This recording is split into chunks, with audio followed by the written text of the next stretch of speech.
ஹல்லேலூயா. கர்த்தருடைய பரிசுத்த நாமத்திற்கு மகிமை உண்டாவதாக. இந்த நாளிலும் இயேசப்பா நமக்கு தருகிறதான நல்ல வார்த்தை எபிரேயர் புஸ்தகம் 13வது அதிகாரம் 6வது வசனம்.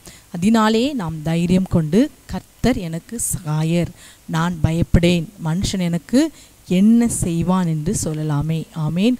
கர்த்தர் நமக்கு சகாயர், அதால் நான் பயப்படேன். இந்த நாளிலும் ஒருவேளை பல்வேறு சூழ்நிலைகளை பார்த்து பயந்து போயிருக்கிற அருமையான தேவனுடைய பிள்ளைகளை உங்கள் ஒவ்வொருவரையும் பார்த்து இயேசுப்பா சொல்கிறாங்க, நீங்கள் பயப்படாதீங்க, ஏனென்றால் நான் உங்களுக்கு சகாயம் செய்யும் கேடகமாய் உங்களோடு கூட உங்களுக்கு துணையாய் இருக்கிறேன் என்று சொல்லி, பயப்படாதே நான் உனக்கு துணை நிற்கிறேன் என்று சொல்லி வாக்கு கொடுக்கிறார். வலதுகையை பிடித்து பயப்படாதே நான் உனக்கு துணை நிற்கிறேன் என்று சொல்லி கர்த்தர் இந்த நாளில் உங்கள் ஒவ்வொருவரையும் பார்த்து வாக்கு கொடுக்கிறார். அதனாலே நான் தைரியம் கொண்டு, கர்த்தர் நம்மை பார்த்து நான் உனக்கு சகாயர், நீ என்ன செய்யாத, பயப்படாத என்று சொல்லும்போது நமக்கு என்ன கிடைக்கும்?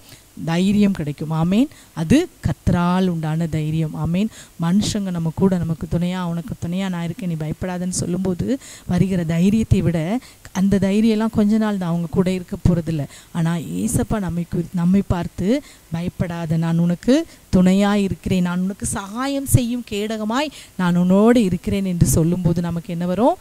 அதனால் நமக்கு தைரியம் கிடைக்கும். அந்த தைரியம் இந்த நாளில் இந்த ஜெபத்தை கேட்டுக்கொண்டிருக்கிற, இந்த வார்த்தையை கேட்டுக்கொண்டிருக்கிற அருமையான தேவனுடைய பிள்ளைகளை உங்களை தைரியப்படுத்தும்படி கர்த்தர் என்று உங்களுக்கு சகாயராய் உங்கள் வலது கையை பிடிக்கும்படி உங்கள் அருகாமையில் வந்திருக்கிறார். ஆமேன். அவர் ஒருவர் தான் உங்களை சமாதானத்தோடு படுத்துக்கொண்டு நித்திரை செய்யும்படி வைக்கிற கர்த்தர். சங்கீதங்களின் புஸ்தகம் 4:8 சமாதானத்தை படுத்துக்கொண்டு நித்திரை செய்வேன், நீர் ஒருவரே என்னை சுகமாய் தங்க பண்ணுவீர். கர்த்தாவே, நீர் ஒருவரே என்னை சுகமாய் தங்க பண்ணுகிறவர். கர்த்தர் ஒருவர் தான் நமக்கு சுகத்தை விரும்புகிற தேவன். நாம் சுகமாய் இருக்கும்படி விரும்புகிற தேவன் யாருன்னா நம்முடைய கர்த்தராகிய இயேசு கிறிஸ்து ஒருவரே. ஆமேன்.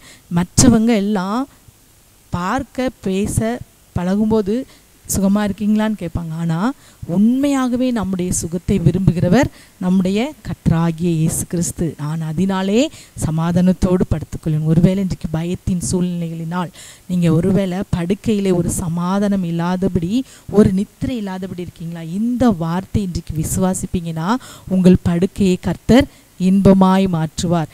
நீங்கள் சமாதானத்தோடு படுத்துக்கொண்டு நித்திரை செய்வீங்க. இன்றைக்கு அநேகருக்கு படுக்க போனால் தூக்கம் இல்லை, ஆனால் கர்த்தர் ஒருவர் தான் நமக்கு நித்திரை தருகிறார். அவருக்கு பிரியமானவர்களுக்கு சுகமான நித்திரையை கர்த்தர் தருகிறார். இன்றைக்கு அநேகருக்கு படுக்க முடியலை, தூக்கம் இல்லை. 2 மணி வரை முழிச்சிருக்கேன், 1 மணி வரை முழிச்சிருக்கேன், என்னால் நைட் ஃபுல்லும் தூங்கலைன்னு சொல்லிட்டு இன்றைக்கி அநேகருடைய பிரச்சனை இன்றைக்கு அதுதான். அதெல்லாம் உங்களை பயமுறுத்துகிற பிசாசின் கிரியைகள். இன்றைக்கு அருமையான தேவனுடைய பிள்ளைகளே, நீங்கள் உங்களுக்கு கர்த்தர் சகாயராக இருந்து உங்களை நீங்கள் பயப்படுகிற எல்லா சூழ்நிலையிலும் இருந்து உங்களுக்கு ஒரு தைரியமுள்ள வார்த்தையை இதை தருகிறார். 2 தீமோத்தேயு 1:7 பாருங்கள், தேவன் நமக்கு பயமுள்ள ஆவியை கொடாமல் பலமும் அன்பும் தெளிந்த புத்தியுமுள்ள ஆவியை கொடுத்திருக்கிறார். ஏசப்பா நமக்கு பலமும் அன்பும் தெளிந்த புத்தியுமுள்ள ஆவியையே கொடுத்திருக்கிறார். ஆகவே எந்த சூழ்நிலையிலும் எதிலும் நீங்கள் பயப்படாதபடி கர்த்தர் உங்களுக்கு பலமும் தெளிந்த புத்தியுமுள்ள ஆவியை கொடுத்து உங்களை இந்த நாளில் வாழ்ந்திருக்க பண்ணுவாராகவே.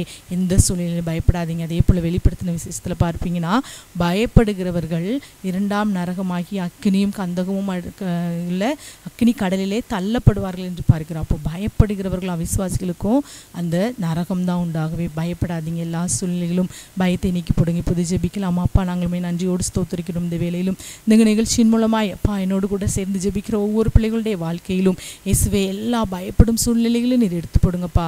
பயப்படுகிற ஒவ்வொரு பிள்ளைகளுக்கும் நீர் துணையாயிருங்க, நீர் சகாயராயிருங்க. அவங்க பிள்ளைகள் படுத்துக்கொண்டு சமாதானத்துடன் நித்திரை செய்யும்படி செய்யுங்க. இந்த நாளில் ஜெபத்தை கேட்டுக்கொண்டிருக்கிற ஒவ்வொரு பிள்ளைகளுக்கும் வாழ்க்கையில் இருக்கிற எல்லா பயங்களையும் நீர் எடுத்து போடுங்கப்பா. ஸ்தோத்திரம் ஸ்தோத்திரப்பா. உம்முடைய தைரியத்தின் ஆவி, பலமுள்ள ஆவி இந்த நாளில் தாங்கும்படி செய்யும். சகல துதி கன மகிமை உமக்கே செலுத்துகிறோம். இயேசுவின் நாமத்தில் ஜெபிக்கிறோம் நல்ல பிதாவே. ஆமேன் ஆமேன்.